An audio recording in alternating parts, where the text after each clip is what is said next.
Did you know this is the closest country to the sun?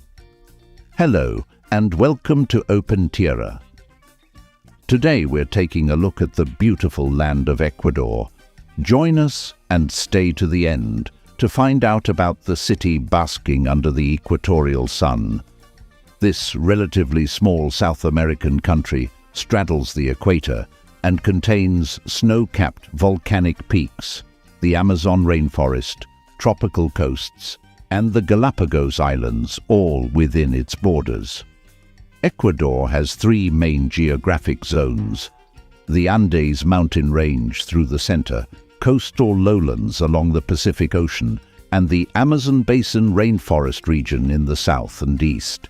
The Andes Mountains have two parallel ranges with tall, active volcanoes, like the tallest peak of Chimborazo, at over 20,500 feet high.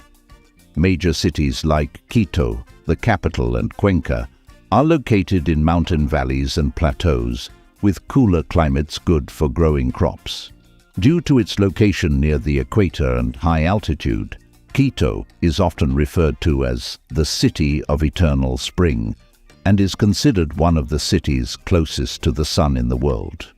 The coastal region in western Ecuador has a hot tropical climate, perfect for exporting Ecuadorian crops like bananas, cocoa, and coffee. Port cities like Guayaquil, the largest city Machala, and Manta are important coastal hubs of trade and commerce. Nearly half of Ecuador's territory is Amazon rainforest, or Upper Amazon jungle, with incredibly diverse plant and animal life. In the Amazon region, major cities are limited due to the remote jungle terrain, but Puyo and Macas are important for east-west travel across the country. And we can't forget the Galapagos Islands far off the Pacific coast, where unique island ecology and geology inspired Darwin's theory of evolution through natural selection.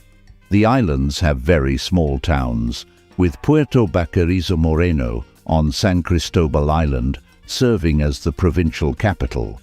So in this relatively small country, you can experience mountains, coastline, the Amazon, and the one-of-a-kind Galapagos, thanks to the diverse landscapes and ecosystems across Ecuador. Ecuador has a long and fascinating history, spanning indigenous cultures, Spanish conquest, and independence movements. The first major indigenous culture to develop in ancient Ecuador was the Valdivia, one of the oldest known cultures in South America, arising 3500 BCE on the Santa Elena Peninsula near the modern city of Guayaquil. They are known for their pottery and agricultural society.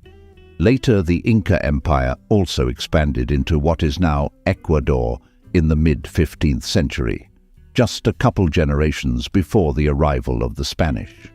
The Inca introduced Quechua as a common language and implemented their road system and administrative structures across the region. In 1534, the Spanish arrived in Ecuador, drawn by rumors of gold in the area. Led by Sebastián de Belalcázar, the Spanish forces were part of the conquest across the Inca Empire after Francisco Pizarro's invasion of Peru. Quiteño and Guayaquil origins date back to 1534 Spanish settlements. Ecuador was part of the Spanish Viceroyalty of New Granada for almost 300 years, until declaring independence in 1820, behind liberation leaders like Simón Bolívar.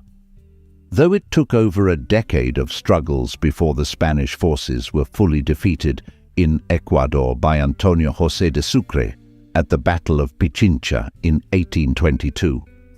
After independence, Ecuador was first part of Gran Colombia Union with Colombia and Venezuela, before emerging as its own sovereign state in 1830. Over the next century, Ecuador saw political instability, liberal reforms, conservative rule, populism, military dictatorships, and rebuilding democracy. Today, Ecuador continues to develop both economically and socially from its diverse history blending indigenous peoples with Spanish, African, and other heritage. There is much more that could be said about this fascinating country.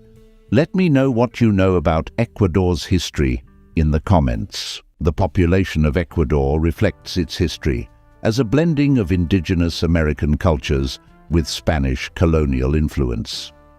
Today, Ecuador is a largely mestizo nation, with most people of mixed indigenous and European descent. The World Bank estimates that Ecuador's total population is about 18 million people.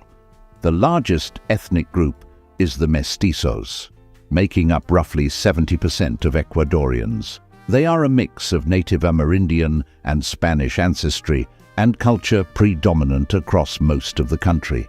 About 15 to 20% identify as indigenous or Amerindian, many from groups like the Quichua in the Sierra Highlands. Several other Amazon basin tribes like the Shuar, Achua or Waorani people live in the Oriente East. Around 7% identify as Afro-Ecuadorians with African heritage. Languages also reflect this Euro-indigenous fusion, with Spanish as the official language spoken by over 90% of Ecuadorians. Quechua languages are the second most common, spoken by indigenous groups. There are several jungle languages of Amazon tribes in the Oriente region as well. Religion in Ecuador is mainly Roman Catholic Christianity, estimated at almost 80% of the population today. Indigenous peoples blended some native beliefs with Catholicism over the colonial era into forms of folk Catholicism. Ecuador has a developing economy that relies heavily on exporting oil and agricultural commodities.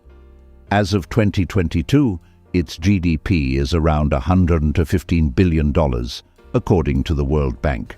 Oil accounts for over a third of export earnings and a quarter of public sector revenues for Ecuador. The country exited the OPEC oil cartel in 2020 under economic pressures exacerbated by the pandemic, but remains an important regional oil producer with the third largest reserves in South America. Beyond oil, Ecuador's other major exports are agricultural commodities and seafood. Bananas, cut flowers, cacao, coffee, shrimp and tuna are the main non-oil exports supporting the economy. Natural resource industries like mining, logging and fishing account for 6 to 8% of GDP, but face environmental scrutiny of their sustainability. Tourism centered around Ecuador's natural beauty, indigenous culture, and history continues to grow as the fifth largest source of foreign exchange income. The economic importance of the Galapagos Islands in particular leads Ecuador to invest heavily in preserving the fragile island ecosystems. Ongoing economic policy reform focuses on reducing public debt, improving employment, addressing inequality, and diversifying the economy for sustained, inclusive growth across Ecuador. Ecuadorian cuisine is incredibly diverse, reflecting the country's varied geography and blending of indigenous cultures with Spanish colonial influences. Kicking off our list is a hearty potato soup known as locro de papa. Popular in the Andes Mountains, this soup features potatoes, cheese, cilantro, and achiote seasoning for a creamy, savory bite. The tangy cheese and potatoes make a perfect match. Cuy asado is an iconic Ecuadorian roasted guinea pig dish.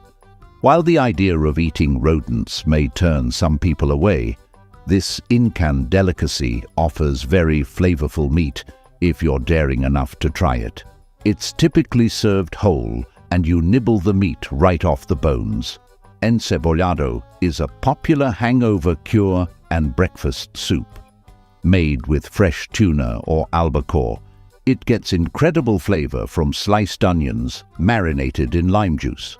The mix of seafood, chili spice, and citrus makes this fish soup completely addicting.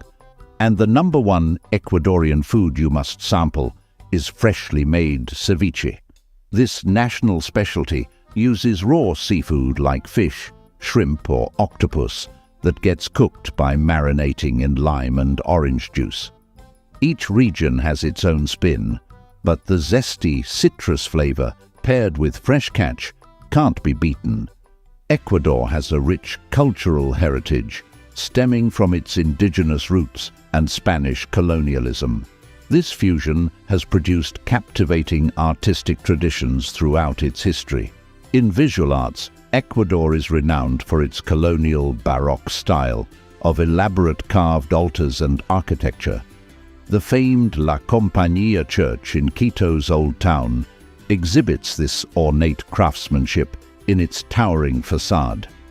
Beyond colonial art, the 20th century saw the emergence of celebrated indigenous painters like Eduardo Kingman and Oswaldo Guayasamín. Ecuadorian literature arose alongside independence movements in the 1800s, led by statesmen like Eugenio Espejo and Juan Montalvo, who used poetic essays to inspire nationalism. The nation would see its first novels in the early 1900th century as it developed its own literary voice.